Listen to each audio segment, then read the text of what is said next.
Hello students, welcome back to my channel Shipra classes. बच्चों, हम जो है आज से अपनी कुछ क्वेश्चंस को डिस्कस करेंगे सी टेट के 2026 के लिए। ठीक है, टॉप 100 क्वेश्चंस, जैसे कि थंबनेल में भी आपने देखा होगा और आपको स्क्रीन पे भी दिखाई दे रहा है कि हम टॉप 100 क्वेश्चंस मतलब कुछ इंपॉर्टेंट क्वेश्चंस जो जनरली सी टेट के पेपर में पूछे जाते हैं। इसमें मिक्स क्वेश्चंस होंगे, सीडीपी के होंगे, हिंदी के होंगे, इंग्लिश के होंगे। ठीक है, तो ध्यान से देखिएगा और बने रहिएगा वीडियो में लास्ट तक।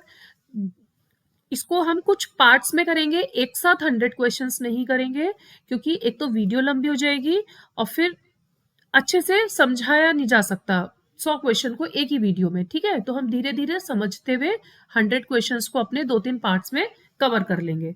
ठीक है, तो स्टार्ट करते हैं हम अपना आज का फर्स्ट क्वेश्चन। हमारा आज का फर्स्ट क्वेश्चन है, जैसे कि बच्चों आपको क्वेश्चन अभी स्क्रीन पे दिखाई दे रहा होगा कि फर्स्ट क्वेश्चन क्या पूछ रहा है। In the context of inclusion curriculum learning expectations are the same in dash while in they are different. मतलब क्वेश्चन आपको समझ में आया? हिंदी में और इंग्लिश में आपको दोनों में क्वेश्चंस देखने को मिल रहा होगा स्क्रीन पे। ठीक है, तो आपको क्या करना है, आपको इंग्लिश में, जो बच्चे इंग्लिश में समझना चाहते हैं वो इंग्लिश में समझ सकते हैं, जो हिंदी में समझना चाहते हैं वो हिंदी में समझ सकते हैं। तो देखिए, फर्स्ट क्वेश्चन है कि समावेशन के संदर्भ में, इंक्लूजन किसकी बात हो रही है? इंक्लूजन, जिसको हम हिंदी में बोलते हैं समावेशन। तो इसके कॉन्टेक्स्ट में बात हो रही है कि जो पाठ्यचर्या होती है वो सीखने की अपेक्षाएं डैश में समान है और जबकि डैश में वे भिन्न है। तो जो लर्निंग एक्सपेक्टेशंस होती हैं किस में समान होती हैं इंक्लूजन करिकुलम के अंदर और किस में डिफरेंट होती हैं, ये चीज आपसे पूछी जा रही है। तो इस केस में आपका आंसर होता है एकोमोडेशन एंड मॉडिफिकेशन। मतलब एकोमोडेशन में जो लर्निंग एक्सपेक्टेशंस होती हैं वो आपकी सेम होती है, बट मॉडिफिकेशन में आपकी जो लर्निंग एक्सपेक्टेशंस होती है इंक्लूजन करिकुलम में वो डिफरेंट होती हैं। समायोजन, संशोधन, तो इसका आंसर हो जाएगा आपका एकोमोडेशन एंड मॉडिफिकेशन। एकोमोडेशन में सेम होती है और मॉडिफिकेशन में डिफरेंट होती है। ठीक है, हम इंग्लिश और हिंदी दोनों को लेते हुए साथ चलेंगे। नेक्स्ट क्वेश्चन है, while divergent thinking dash and convergent thinking dash. अब सारी चिंतन डैश जबकि अभिसारी चिंतन डैश। मतलब कि आपको बताना डाइवर्जेंट थिंकिंग क्या होती है और आपकी कन्वर्जेंट थिंकिंग क्या होती है। ठीक है, तो देखिए डाइवर्जेंट और कन्वर्जेंट का मीनिंग क्या है, पहले हम ये जानेंगे। डाइवर्जेंट मीन्स कि जैसे कि अगर मैं एक एग्जांपल से आपको बताऊं कि हम किसी रोड पे जाते, कहते हैं ना कि डाइवर्जेंट हो गया, कि मतलब हम एक ही जगह पहुंचने के लिए हमको 2-3 रोड दिखाई दे गई कि अब हम कहाँ से निकले, तो डाइवर्ज हो गए रास्ते। ठीक है, कन्वर्ज हो जाना मतलब कि बहुत ज्यादा कन्वर्जेंट, जो जैसे कहते हैं कि बहुत कन्वर्ज है, वो बहुत छोटा, ऐसा लगता है उनको कि लड़कियां ये काम नहीं कर सकती, लड़के वो काम नहीं कर सकते, तो लाइक थिंकिंग एक छोटी सोच हो जानी। ठीक है, तो आपको कहीं ना कहीं उससे कनेक्ट करके आपको डाइवर्जेंट थिंकिंग और कन्वर्जेंट थिंकिंग समझ में आ सकता है। तो मैंने एक एग्जाम्पल दिया ताकि आपको इजीली समझ में आए। मतलब जैसे कि एनकरेजेस मल्टीपल आंसर्स, मैंने आपको क्या रोड का एक एग्जाम्पल दिया ना डाइवर्जेंट थिंकिंग में, तो रोड का एक जो एग्जाम्पल हमने दिया है, तो यहाँ पे बहुत सारे रास्ते हमें देखने को मिल रहे हैं एक ही जगह पहुंचने के लिए, तो एनकरेजेस मल्टीपल आंसर्स, तो यहाँ पर ये मल्टीपल आंसर्स को एनकरेज करते हैं। ठीक है, and fixed is one correct solution, और जब वो फिक्स्ड हो जाते हैं, रिजिड हो जाते हैं किसी चीज को लेकर कि एक सॉल्यूशन का एक ही फिक्स्ड आंसर है, एक ही फिक्स्ड सोल्यूशन है, तो वो कन्वर्जेंट में कंसिडर होता है। मतलब कई उत्तरों को प्रोत्साहित करना अपसारी चिंतन कहलाता है, और एक सही समाधान पर स्थिर है कि हाँ ये ही फिक्स्ड है, वो अभिसारी चिंतन कहलाता है। तो इस हिसाब से आपका जो आंसर बनता है, आपका आंसर बनता है ऑप्शन 1, ऑप्शन 1। ठीक है, क्वेश्चन नंबर 3 समझते हुए चलेंगे तो थोड़ा सा टाइम लगेगा, नहीं तो मैं आपको ऐसे ओरली आंसर बता सकती हूँ कि हाँ इसका ये आंसर है, एक्सप्लेनेशन नहीं दूंगी तो फिर ये होगा कि समझ में नहीं आएगा कुछ बच्चों को, है ना।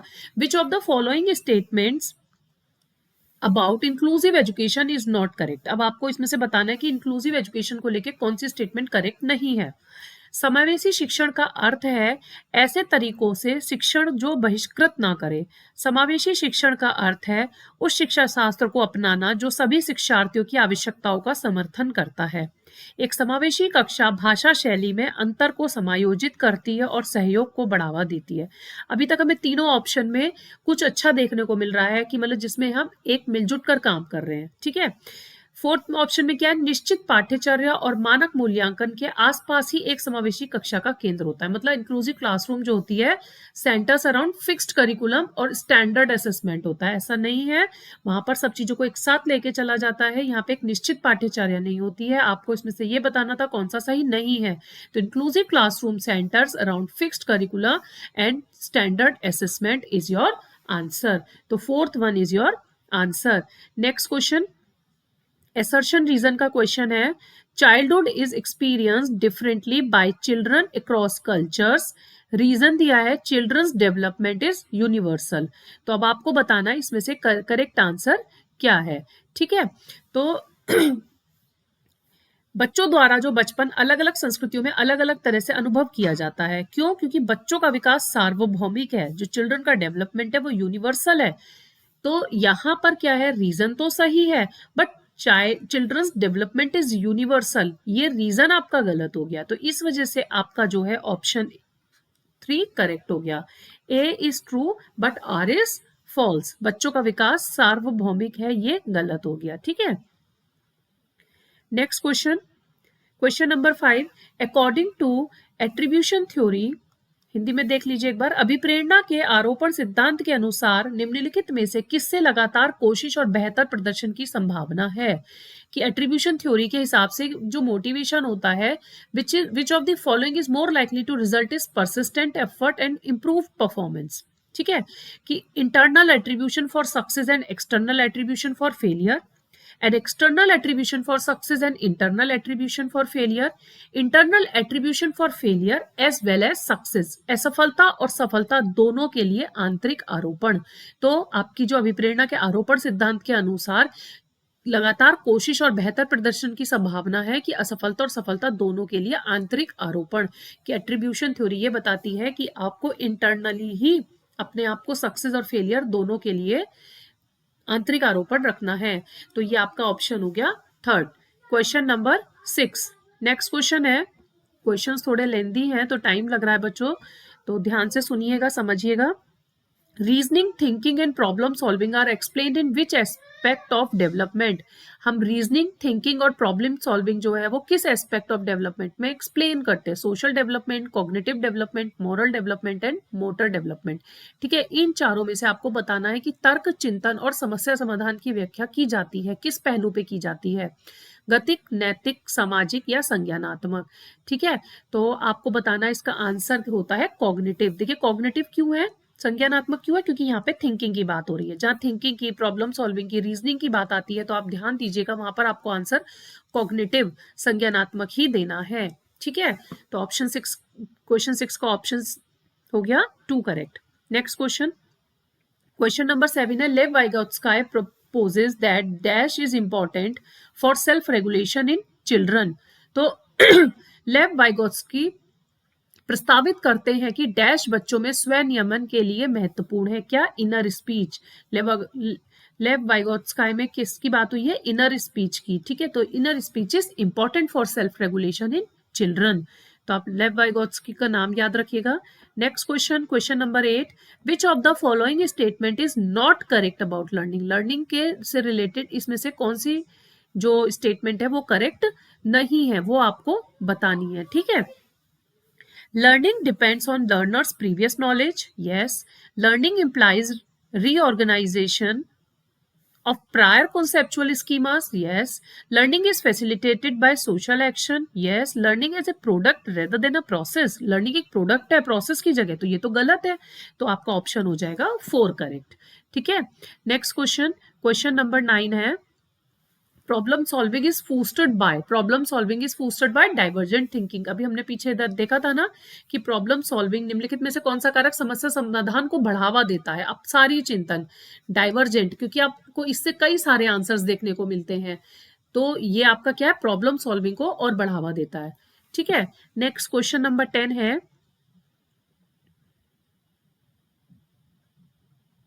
क्वेश्चन नंबर 10 है, according to Kohlberg theory of moral development, at what stage are children self centred and see their own benefit is doing something.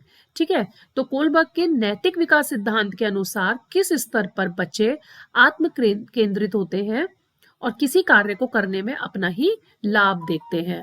ठीक है, तो at the second stage in the first level, हम इसमें अलग अलग levels पढ़ते हैं। तो जो फर्स्ट लेवल की सेकेंड स्टेज है, इसकी पूरी थ्योरी आपको पढ़नी है तो आप मेरे चैनल पे जाके प्लेलिस्ट में कोलबर्ग थ्योरी पढ़ सकते हैं। ठीक है, तो सेकेंड स्टेज के फर्स्ट लेवल पे चिल्ड्रन जो है सेल्फ सेंटर्ड होते हैं और सी देयर ओन बेनिफिट, अपने ही कार्य को करने में अपना ही लाभ देखते हैं। ठीक है, second stage in the first level. Question number 11 है, proximodistal principles states that in infancy the limbs continue to grow faster than the hands and feet, कि जो अंग और हाथों और पैरों की तुलना में तेजी, अंग जो होते हैं हाथों और पैरों की तुलना में तेजी से बढ़ते हैं। तो ये तो ठीक है प्रॉक्सिमोडिस्टल की बात। नेक्स्ट पढ़ते हैं, development proceed from head to toe, no, विकास क्या सिर से पांव तक होता है, या डेवलपमेंट की बात हो रही है। भाषा का शैशवावस्था की बात हो रही है ना, भाषा का विकास तेजी से होता है, नहीं। सूक्ष्म गति कौशल के विकास के साथ शारीरिक विकास तेजी से होता है। Physical development occurs rapidly with the development of fine motor skills. Fine motor skills infancy में कहाँ होते हैं, इन्फेंसी के अंदर। हम प्रॉक्सिमोडिस्टल प्रिंसिपल ये कहता है कि इन्फेंसी में जो लिम्स होते हैं continue to grow faster than the hands and feet. तो लिम्स जो होते हैं हैंड्स एंड फिट से, जो अंग होते हैं हाथ और पैरों की तुलना में तेजी से बढ़ते हैं। तो आपका ऑप्शन हो जाएगा ए करेक्ट। ठीक है, क्वेश्चन नंबर 12 है, Which of the following is a typical characteristic of dyslexia? Dyslexia की characteristic पूछी जा रही है कि dyslexia की characteristic क्या होती है। Difficulty in creative problem solving, difficulty in phonological processing, difficulty in physical coordination and difficulty in spatial awareness। देखिए ये तो आंखों से रिलेटेड बात हो रही है। ठीक है, यहाँ पे फिजिकल बात हो रही है, यहाँ पर क्रिएटिविटी की बात हो रही है, यहाँ आपकी ध्वनि से रिलेटेड। ठीक है, मतलब फोनोलॉजिकल, जैसे हम कहते हैं ना कि फोनिक्स सिखाते हैं हम छोटे बच्चों को, तो आपको बताना है डिसलेक्सिया में क्या चीज देखने को मिलती है कि पठन वैकल्य, मतलब ध्वनि से रिलेटेड बात हो गई ना। तो ध्वनि से आपको समझ में आ रहा है, ध्वनि फोनिक्स, हम बच्चों को फोनिक्स सिखाते हैं छोटी क्लासेस में, आजकल बच्चों को नर्सरी से फोनिक्स सिखाया जाता है। तो डिसलेक्सिया की कैरेक्टरिस्टिक्स यही होती है कि जब आपको फोनोलॉजिकल प्रोसेसिंग में डिफिकल्टी आए। तो क्वेश्चन 12 का ऑप्शन है 2 करेक्ट। ठीक है, क्वेश्चन नंबर 13 है, impairment is a dash condition while disability is a dash condition. देखिए जो इम्पेयरमेंट है, जो बाधिता है, वो तो एक बायोलॉजिकल कंडीशन है। ठीक है, बट डिसेबिलिटी जो है वो आपकी फंक्शनल कंडीशन है। तो आपका ऑप्शन हो जाएगा 1। Impairment is a biological condition while disability is a functional condition, की बाधिता एक जैविक स्थिति है जबकि अक्षमता एक कार्यात्मक स्थिति है। ठीक है, नेक्स्ट क्वेश्चन, क्वेश्चन नंबर 13 आपके कंप्लीट हो गए हैं। Question number 14, language development in primacy classes is facilitated, प्राथमिक कक्षाओं में भाषा का विकास किस प्रकार संशोधित होता है। When teachers use concrete examples to refer to abstract concepts, जब शिक्षक अमूर्त अवधारणाओं को संदर्भित करने के लिए ठोस उदाहरणों का उपयोग करते हैं। तो आपका ऑप्शन 1 ही करेक्ट हो जाएगा कि लैंग्वेज डेवलपमेंट जो होता है प्राइमरी क्लासेस में कैसे होता है, जब टीचर्स जो है कॉन्क्रीट एग्जाम्पल्स का यूज करके रेफर टू एब्स्ट्रैक्ट कॉन्सेप्ट्स। ठीक है, तो क्वेश्चन 14 का हो जाएगा आपका ऑप्शन 1। नेक्स्ट क्वेश्चन नंबर 15 है, which of the following correctly describes intrinsic motivation. ठीक है, तो आपको यहाँ पर बात हो रही है अभी इंट्रिंसिक मोटिवेशन को करेक्टली क्या डिफाइन कर रहा है। Motivation that comes from external rewards, जब इंट्रिंसिक की बात हो रही है।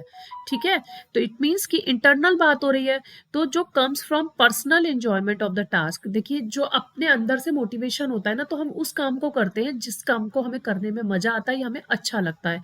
तो जब हमें कोई बाहरी पुरस्कार मिलता है क्या तब हम इंट्रिंसिक मोटिवेट होते हैं? No, motivation that comes from the personal enjoyment and of the task. Personal खुशी के लिए, अपनी पर्सनल खुशी के लिए करते हैं।